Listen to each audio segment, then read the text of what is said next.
तुझे क्या लगा तू राणा भाई से बच के निकल जाएगा?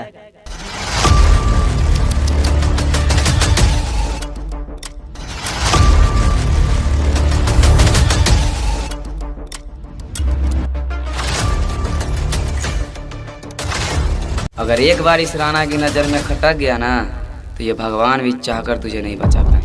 रुद्रा!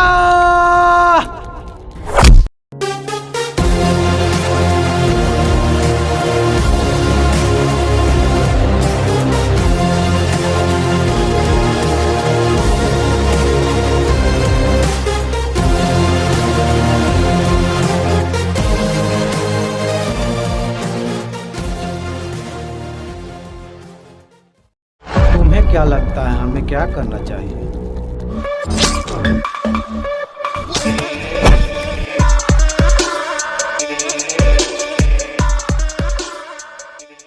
अगर मेरा माथा सटका ना तो भगवान परशुराम का रुद्र अवतार याद है ना, उससे भी भयानक माहौल बना दूंगा मैं।